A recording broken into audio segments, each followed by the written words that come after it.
आइए, इसके पहले हम लोग पहले जो वीडियो डाले हैं उसमें सूरदास के प्रथम पद और द्वितीय पद को पढ़े हैं।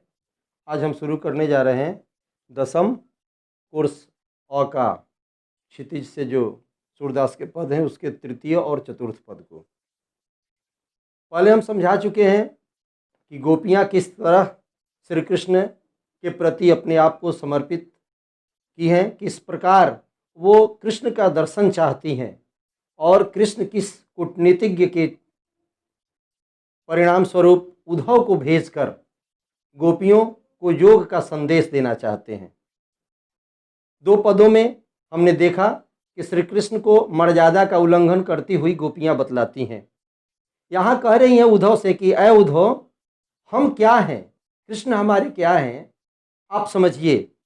हमरे हरी हारिल की लकड़ी, हारिल एक पक्षी है और हारिल पक्षी की एक विशेषता है कि वो अपने पाँव में लकड़ी को दबाकर पूरे आकाश में स्वच्छंद विचरण करती है और उसे लगता है कि मैं आधार पर आधारित हूँ, मुझे किसी तरह का कोई भय नहीं है। तो गोपियाँ यह समझाने की कोशिश करती हैं उद्धव को कि हम लोग भी उस हारिल पक्षी के समान है जो अपने पाँव में लकड़ी को पकड़कर अपने आप को प्रत्येक दिशाओं से चतुर्दिक अपने आप को वो समझती हैं कि हम सुरक्षित हैं।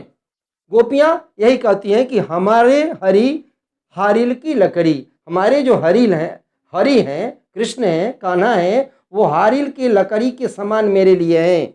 मन क्रम वचन नंद नंदन उर, हम लोग मन से, वचन से, कर्म से नंद नंदन, नंद के जो सुपुत्र हैं, नंदन, नंद के नंदन यानी कि श्री कृष्ण कान्हा, उनके प्रति यह दृढ़ कड़ी पकड़ी, हमने उनको ऐसा पकड़ा है जैसे हारिल पक्षी लकड़ी को पकड़कर अपने आप को सुरक्षित समझती है।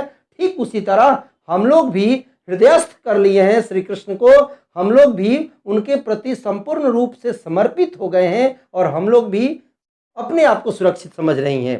कैसे? मन से भी, वचन से भी, कर्म से भी, मन वचन मनसा वचसा कर्मणा, तीनों से हम लोग उनके प्रति समर्पित हैं।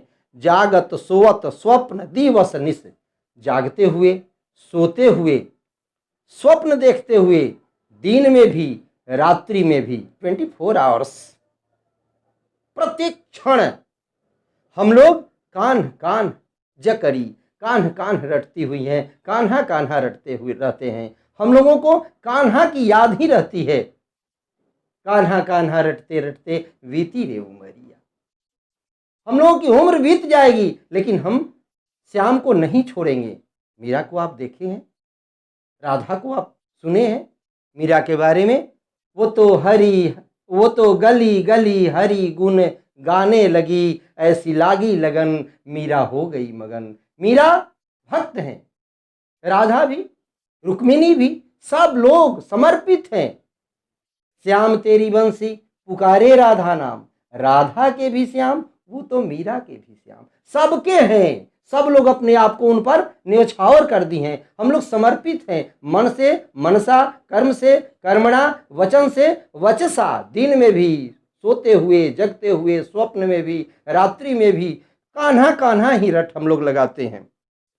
सुनत जोग लागत है ऐसो ज्यों करुई ककरी, सूरदासी कहते हैं कि गोपियों को जैसे ही योग का संदेश उद्धव जी देते हैं, उस संदेश को सुनकर इनको ऐसा लगता है जैसे कोई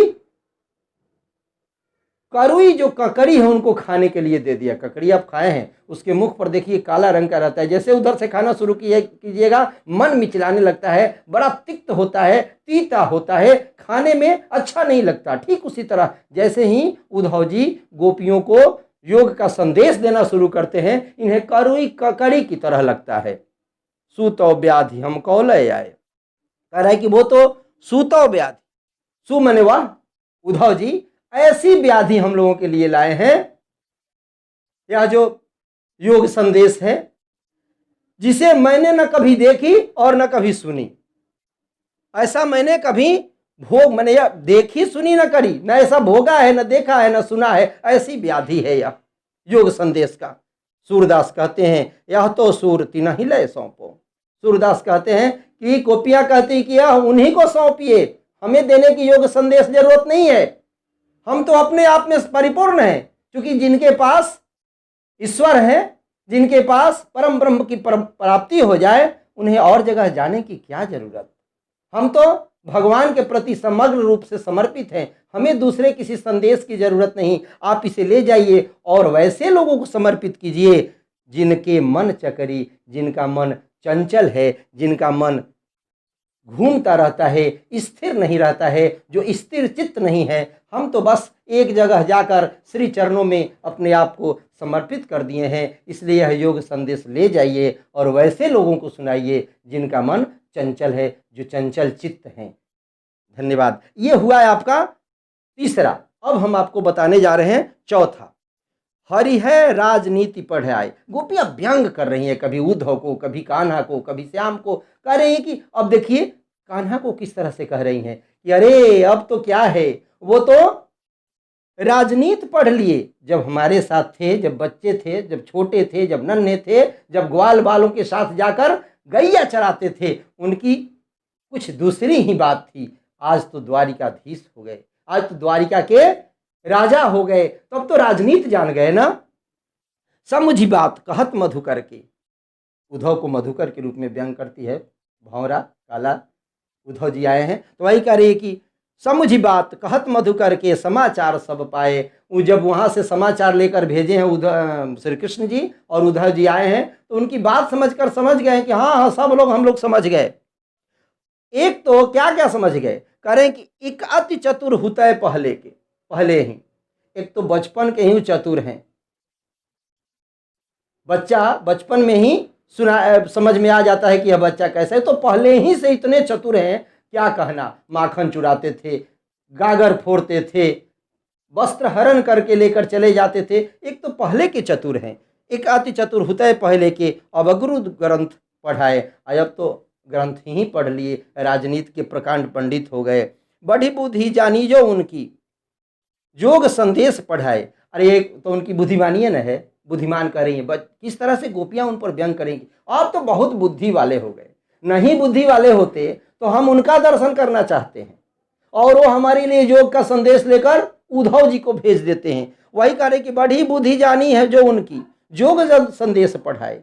योग संदेश को लेकर उद्धव जी को पठा दिए, इससे बड़ा बुद्धिमान और कौन हो सकता है। अरे बड़े ज्ञानी हो गए, राजनीतिज्ञ हो गए, प्रकांड पंडित हो गए, राजा हो गए, द्वारकाधीश हो गए, अब क्या बात है, वो तो बड़े बुद्धिमान हो गए। उद्धव भले लोग आगे के। सूरदास कहते हैं गोपियों के माध्यम से, क्या है उद्धव, पहले के ही लोग अच्छे थे, भले लोग आगे के। पहले के लोग इतने सरल होते थे, इतने सहज होते थे, इतने निर्मल चित्त होते थे, इतनी उनमें सज्जनता होती थी कि वो परहित डोलत धाये। जहां भी जाते थे दूसरों के कल्याण के लिए व्यग्र रहते थे। दूसरों का कल्याण ही, पर माने दूसरा, हित कल्याण, और डोलत धाये माने चलते चलते ही दूसरों का कल्याण कर दिया करते थे। अब अपने मन फेर पाई हैं। कह रहे हैं कि अब फिर से लग रहा है कि अपने मन को हम लोग पालेंगे। कौन मन? मन तो अपने पास है नहीं। कह रहे हैं कि मेरे पास नहीं है। कौन? तो चलत जो हूते चुराए। जाने के समय श्री कृष्ण ने जो हमारे दिल को चुरा लिया था, अब लगता है कि पुनः उसे हम प्राप्त कर लेंगे। ते क्यों अनीति करे आपनी, जे और अनीति छुराए। कह रहे कि वो इतने अनीति कर रहे हैं हम लोगों के ऊपर, वो अब अपने प्रजा के साथ क्या करेंगे। राजा हैं, प्रजा पालक जिनको कहा जाता है। जे न जो प्रजा के दुख से दुखी और प्रजा के सुख से सुखी, वैसे राजाओं के श्रेणी में जब रखा जाए तो उन्हें कैसे हम रखें उस श्रेणी में। क्योंकि राजधर्म तो यह सूर जो प्रजा न जाहि सताए। सूरदास कहते हैं, गोपियां कहती कि राज धर्म क्या है, प्रजा के हित के लिए अपने आप को समर्पित कर देना। राजा राम को देखिए, प्रजा के हित के लिए, प्रजा एक बार ने उन पर कोई संदेह किया, सीता का त्याग कर दिए। तो राजाओं को मर्यादा के लिए सब कुछ करते हैं, और आप हैं कि सुनते नहीं। तो जो प्रजा के हित का कल्याण नहीं कर सकता, प्रजा के हित में कोई कार्य नहीं कर सकता, वो हमारी क्या कार्य करेंगे? उनसे हम क्या उम्मीद करें? वो क्या नीतिज्ञ होंगे? क्या वो तो अनीति के मार्ग पर चल पड़े हैं, वो तो मर्यादा का उल्लंघन करते हैं। ऐसे कान्हा है। राजधर्म तो यह है, सूरदास कहते हैं कि राजधर्म तो यह है, लेकिन करते उसके विपरीत हैं। जो प्रजा न जाहि सताए, जो प्रजा को नहीं सताए। लेकिन आप कैसे राजा हैं कि हम तो आपकी प्रजा हैं, हम आपके भक्त हैं, हम आपकी प्रेयसी हैं, फिर भी आप सताए जा रहे हैं। एक बार इन दोनों को आप देख लीजिएगा, समझ लीजिएगा। कहीं भी परेशानी हो तो फिर आप हमारे चैनल के माध्यम से या हमारा नंबर हम डाल देंगे, उस पर आप कांटेक्ट भी कर सकते हैं, जान भी सकते हैं। धन्यवाद।